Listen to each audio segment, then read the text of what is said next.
devidamente apresentado, não vou fazê-lo agora, mas quero deixar os meus agradecimentos aqui a todos vocês que estão nos acompanhando pela internet nesse momento e as pessoas que organizaram esse simpósio. Muito obrigado pelo convite. E nosso tema é as 7 leis que regem o corpo físico. Primeiramente, nós não nos baseamos em nenhuma obra escrita para compor esse nosso tema. Na verdade, ele é oriundo de técnicas de investigação. Como vocês sabem, eu fui policial. Nas técnicas de investigação, na coleta de dados puros, né, através de fontes confiáveis, e a transformação desses dados a transformação em informação e a informação em conhecimento. O conhecimento é quando nós vamos transformar esses dados em coisas práticas que podem melhorar a nossa vida, por exemplo, né? Nesse momento tão necessário que nós estamos vivendo com essa pandemia mundial, ok? Então eu quero começar com uma frase que está na Bíblia, né? Que diz o seguinte, que o espírito está pronto e o corpo todavia é fraco.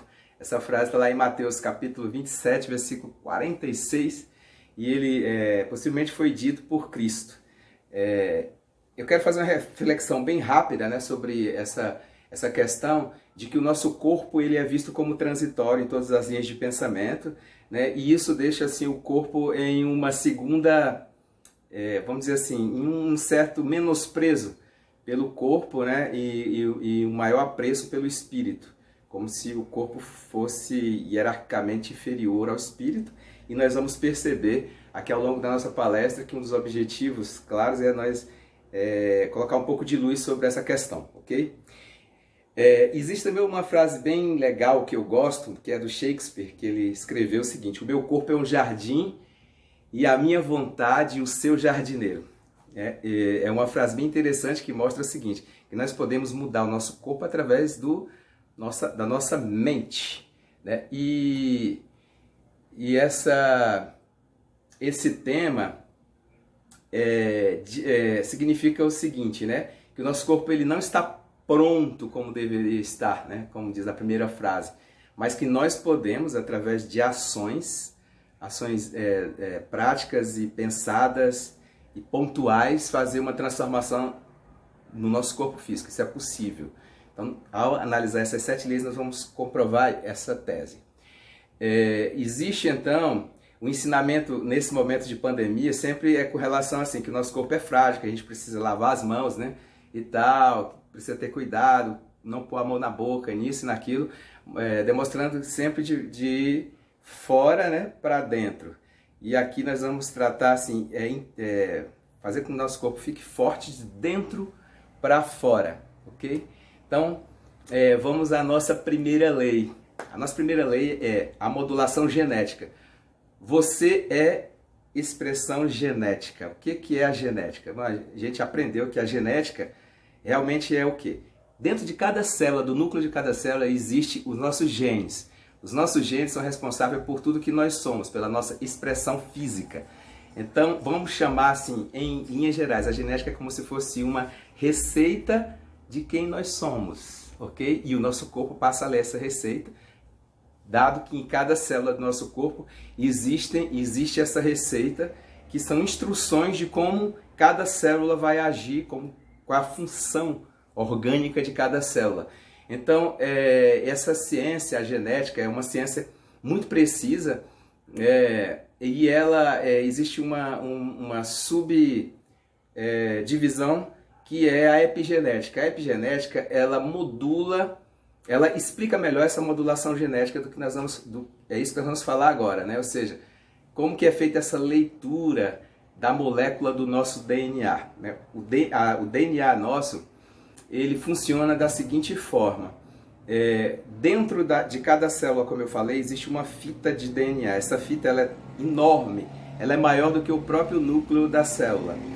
E para ela caber dentro da célula, a nossa inteligência, né, corporal, ela envelopou isso dentro de uma embalagem.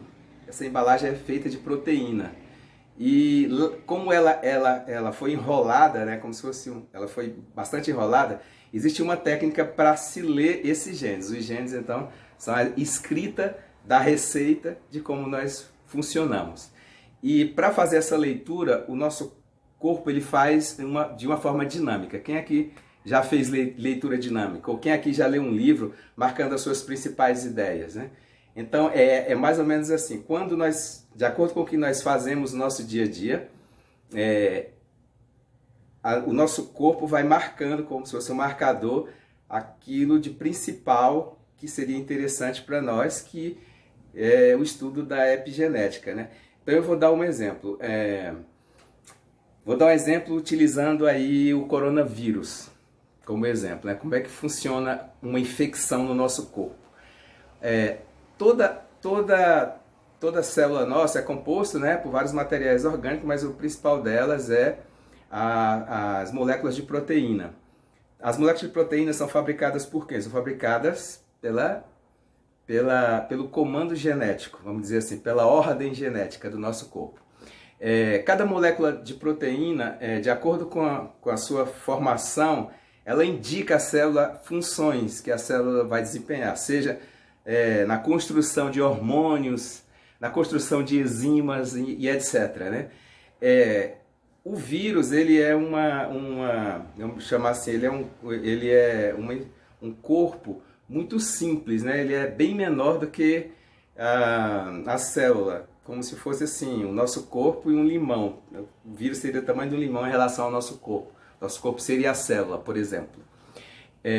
No coronavírus, vocês já ouviram falar, né, que corona vem de coroa. E por que coroa? Porque existem filamentos de proteínas, né, ao redor do vírus, que é chamado de spikes, né, pelos pesquisadores, pelos geneticistas.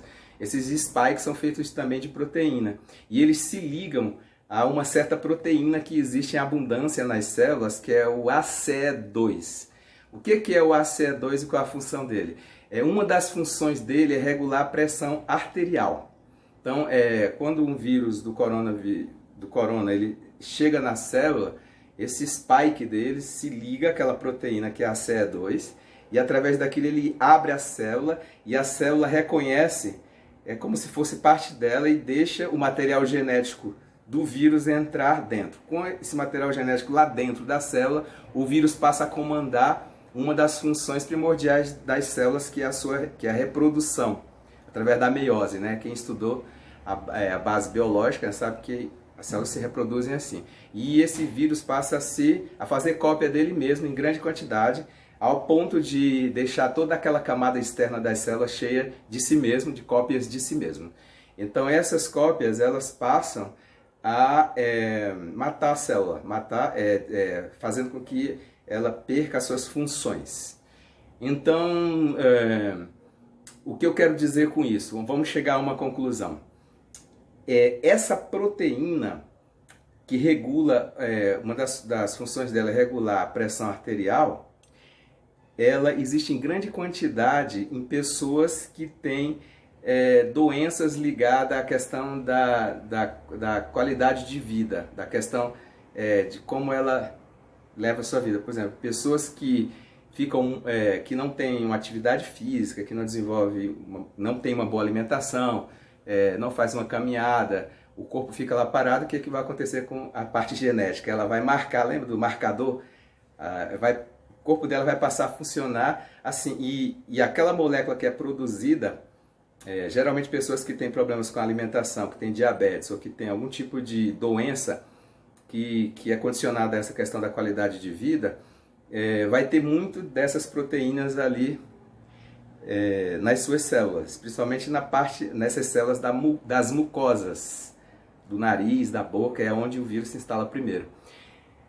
Essa função genética, então, veja bem aí onde nós vamos chegar. Ela deixa a pessoa mais aberta a infecções. Eu não só estou falando do coronavírus, mas todo tipo de vírus infecta desse mesmo modus operandi. Ou seja, ela entra e se liga à célula através de uma proteína. Muito bem. As pessoas que praticam atividade física, que têm uma alimentação saudável, não vão ter essa proteína ali parada, porque essa proteína está sendo utilizada. Utilizada por quê? Porque o seu corpo, o seu biorritmo, ele vai estar ali funcionando.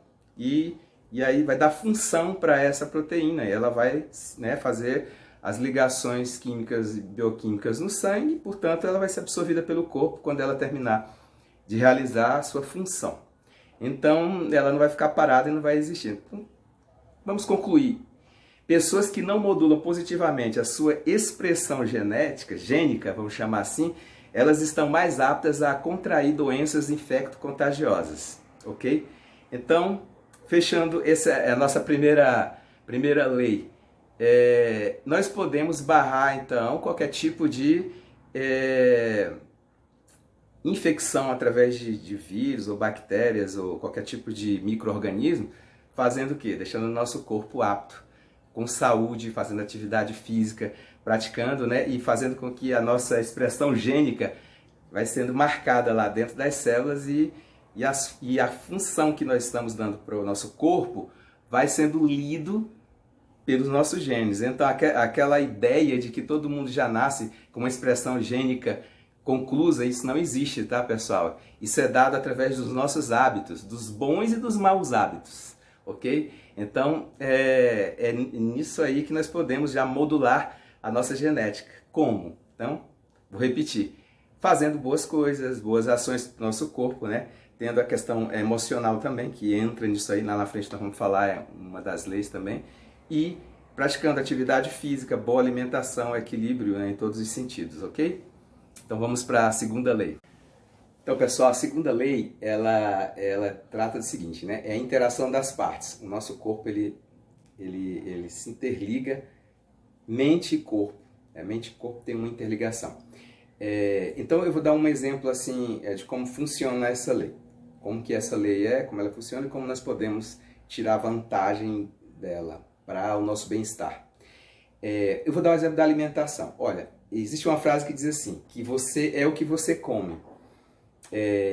Existe a fome biológica, né? Dentro do nosso corpo existem mecanismos que disparam a nossa fome e também existe a questão do emocional, ou seja, a nossa emoção pode enganar o nosso corpo e nós passamos a nos alimentar como se fosse tapar certos buracos emocionais, né? Isso aí vocês já ouviram falar. Então entra outra frase que diz, você come o que você é. Ou seja, a gente tem que prestar bastante atenção em como nós estamos lidando com a nossa mente em relação ao nosso corpo. Nós podemos produzir doenças através do nosso pensamento. Nós podemos desequilibrar quimicamente o nosso corpo através de pensamentos negativos, de pensamentos desqualificados e tal. E isso já foi comprovado, mais do que comprovado, por pesquisas científicas. Existem várias pesquisas que falam das doenças, das doenças causadas primeiro pela mente. A questão mente e corpo, ela é muito interessante porque a mente não está circunscrita ao cérebro. Existe um livro bem interessante do autor bielorrusso chamado Vygotsky, Lev Semenovich Vygotsky. E um dos livros dele é Onde está a Mente? E ele prova, né, de 1950, esse livro, se não me engano. Ele viveu nessa época, ele morreu bem jovem e ele não teve tempo de terminar várias pesquisas, várias teses dele. E ele dizia isso, onde está a mente? Para ele a mente está em cada parte do nosso corpo, nas células, nas partículas menores, onde existe ali um pensamento, uma força que ordena as coisas, como nós acabamos de ver nessa lei anterior da genética, que pode interagir com o nosso corpo, ou seja, nossa mente interage com o nosso corpo sempre. Como nós podemos tirar vantagem disso? Através do nosso equilíbrio emocional. Buscar sempre o equilíbrio emocional. Como buscar o equilíbrio emocional? Sendo o máximo possível em todas as nossas ocasiões de nossa vida neutros. Aí você me pergunta, Theo, e como que eu posso ser neutro? Eu vou falar da minha experiência como policial. Quando se vai investigar qualquer fato, você tem que olhar os dois lados da moeda. Às vezes até mais de dois lados da moeda, ou seja, você tem que ter uma visão completa das coisas para você tomar uma posição.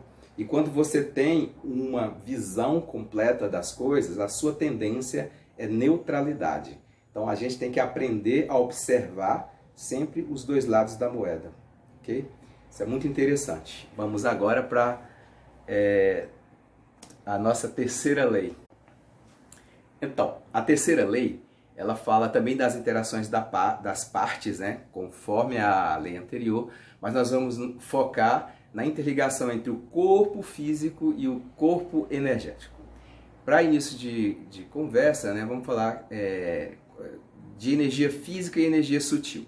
Energia física, ela é a energia que está no nosso corpo, que é obtida dos nutrientes, né, através do glicogênio, que é a queima do açúcar que está presente no nosso sangue, através principalmente dos carboidratos que nós ingerimos, das proteínas e etc. Né?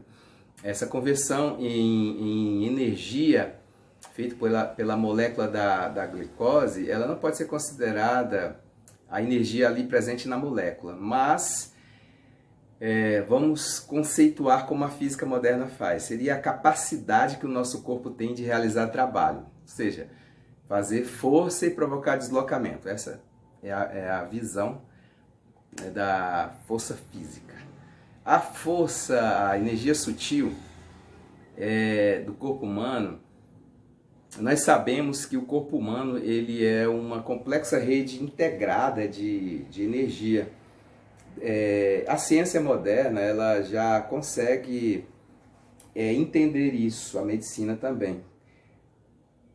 Tanto que atualmente o SUS ele aceita o tratamento da acupuntura. A acupuntura vem da medicina chinesa e dessa ideia de que o nosso corpo é uma rede de energia, formado principalmente através de um campo biomagnético, ou seja, um campo de energia que existe ao redor do nosso corpo e ao longo da coluna espinhal há 7 centros de energias ou vórtices, denominados chakras. Nós chamamos na ciência lilarial de centros de força. Isso já é comprovado, já se consegue ver e fotografar através da máquina Kirlian, que é uma técnica, é uma forma física de ver e de visualizar os chakras. Os orientais, a cultura oriental já leva isso a sério já há alguns séculos. Então, o que eu quero dizer com isso, né, para nós concluirmos, é que tanto a energia física como a energia sutil se integram no nosso corpo e é preciso olhar para cada uma delas nessa integração. E como que nós podemos tirar o máximo de proveito disso? Nós podemos tirar através de certos exercícios, né? Mas o exercício principal que nós podemos fazer para alterar ou melhorar esse campo está justamente em fortalecer o corpo físico. Todas as doenças, segundo a medicina chinesa, ela surge primeiro nesse campo sutil. Um desequilíbrio do campo sutil vai para o corpo físico, então, e vice-versa. Então nós temos que estar sempre fazendo manutenção consciente dessa integração entre o corpo físico e o corpo energético. Nas ciências lilariais nós temos várias pesquisas nessa área e várias técnicas de estimulação desses vórtices de energia existentes no nosso corpo, né? E como trabalhar eles. Seria assim um assunto para outra palestra, mas vocês podem procurar, né, nas nossas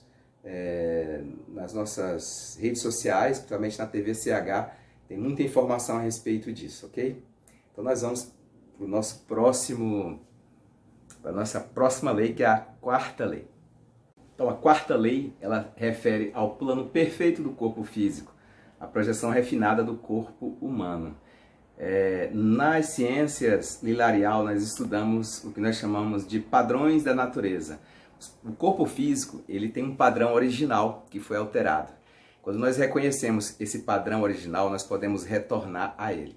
Então já estou fazendo quase que a conclusão e a utilização do funcionamento da quarta lei, que é o plano perfeito, a projeção refinada do corpo humano. Nós vamos falar um pouco disso, trazendo o conceito do que é os padrões da natureza, né?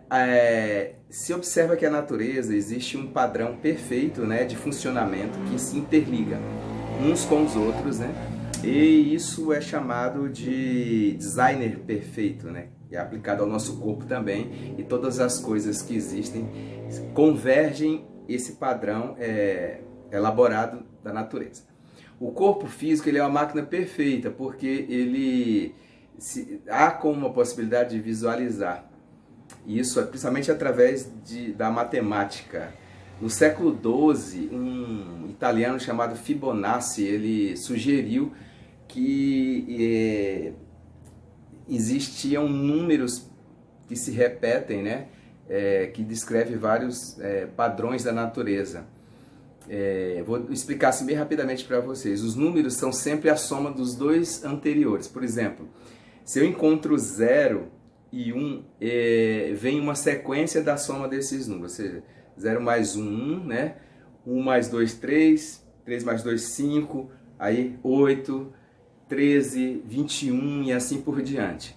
No nosso corpo físico, ao aplicar esse padrão, ele encontrou um número perfeito, que é 1,618. Como que ele encontrou isso? Por exemplo, um corpo humano mediano, se eu dividir a altura pela distância entre o umbigo e a cabeça, o resultado será sempre algo em qualquer corpo mediano entre 1,618. Bom, matemática à parte, né? Tem gente que não gosta da matemática, mas isso é um exemplo de que existe um padrão no nosso corpo físico também. Existe um padrão nas coisas da natureza. Como eu falei anteriormente, eu já dei a conclusão para isso, nós devemos retornar a um padrão original. Isso pode ter sido alterado? Pode ter sido alterado, sim. Como voltar ao padrão original, Del? Qual é o padrão original do nosso corpo? Será que o nosso corpo foi projetado para ter doenças? Será que o nosso corpo foi projetado para ser gordo? Será que o nosso corpo foi projetado para sofrer alterações, né, genéticas negativas, como câncer, por exemplo? Evidentemente que não. Aí eu pergunto para você, cara internauta, o que nós devemos fazer para voltar ao nosso padrão original? Essa pergunta nós vamos transcorrer dessa palestra, falar um pouco, porque ela vai refletir nas outras leis seguintes, né? Então vamos para a próxima lei, que é a nossa quinta lei. Estamos chegando ao final já, hein? São 7 leis, ok? A quinta lei. A quinta lei trata do equilíbrio. O corpo busca sempre a autorregulação. Mas para ele ter essa autorregulação, é preciso que nós... É preciso dar a ele, que nós, né? Cada pessoa dê ao seu próprio corpo o que ele necessita para se autorregular, para se autoequilibrar. Aí eu vou falar de duas coisas assim essenciais que há para começar a fazer isso, né? Eu já estou entrando na utilização. Falando do funcionamento dessa lei, essa lei ela é vista assim no dia a dia no nosso corpo. O nosso corpo, quando ele desequilibra, ele sempre busca voltar ao equilíbrio. Vamos utilizar a seguinte ferramenta para isso. Seria a alimentação saudável, a alimentação fora daquele padrão de ingerir alimentos industrializados, né? Alimentos com alto teor de química, de conservantes e de todos esses antes aí que vêm nos alimentos. Aliás, não nos alimentos, porque alimento mesmo vem da natureza. O que nós comemos, que vem das indústrias, são na verdade produtos alimentícios, produtos que foram desenvolvidos, são artificiais, que fazem mal à nossa saúde do corpo físico. A alimentação saudável, com o tempo, você vai dar ao corpo o que ele precisa para se autorregular. Mas tem outra coisa também, nem todo alimento, nem todos os alimentos contêm os nutrientes necessários para o corpo voltar a se autorregulamentar. Então, para isso, nós precisamos da suplementação. O que são suplementos? Suplementos são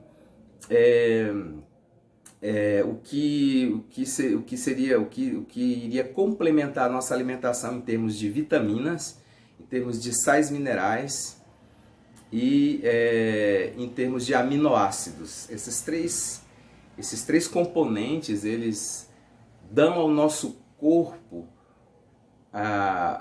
o necessário para o que nós estamos falando aqui, a autorregulamentação ou equilíbrio, a busca pela autorregulação, vamos chamar assim.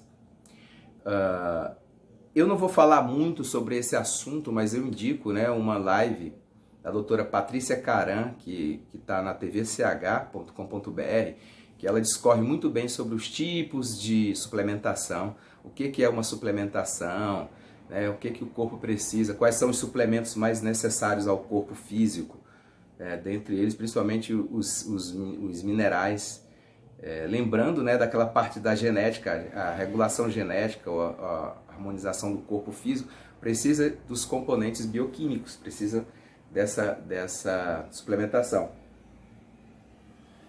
Ok, então é basicamente isso, para nós concluirmos aqui a nossa quinta lei, que é o equilíbrio, o corpo busca sempre a autorregulação. Vamos agora para a sexta lei. Sexta lei, ela fala da não degeneração, que o corpo não foi projetado para envelhecer. Vamos falar do envelhecimento biológico. Tem o envelhecimento biológico e o envelhecimento cronológico. O envelhecimento biológico, ele hoje é visto pela medicina atual como uma doença. Ela é uma doença degenerativa que acontece com o passar dos tempos. E eu falo isso porque já se identificaram até os genes que causam o nosso envelhecimento. Como nós falamos lá na questão genética, tem como movimentar isso, tem como fazer com que destrave esses genes, né? Isso aí é um assunto bem amplo, mas o que eu quero deixar claro aqui é que o envelhecimento biológico, os estudos apontam, né, que o envelhecimento é, na verdade, uma doença e pode ser curada, e a gente pode prolongar a vida, sim. Segundo estudos científicos atuais, assim, se acredita que o corpo físico foi projetado para viver no mínimo 500 anos ou mais. Então existe como prolongar a vida, né? Isso não é um absurdo que você está falando, porque hoje as pessoas não passam dos 100 anos. Poucos são as pessoas centenárias no mundo. Eu digo que esse número vai aumentar bastante nos próximos anos, desde que as pessoas sigam, né, todo esse movimento que nós estamos falando aqui, todo esse cuidado que nós estamos expondo aqui com relação ao corpo físico. Como nós podemos utilizar essa sexta lei a nosso favor? Complementando, vocês já perceberam que tudo está se complementando, né? Tudo que nós estamos falando até agora. Voltando aqui à lei anterior, né? Os hábitos saudáveis da alimentação, hábitos saudáveis na atividade física, hábitos saudáveis na suplementação, a gente fazendo essa tríade aí já é a base do prolongamento da vida. Então, daqui para o futuro próximo, nós podemos ter pessoas centenárias, mas com qualidade de vida. Pessoas que vão ter a pele bonita, que vão estar com as funções vitais, né, dos órgãos do corpo bem.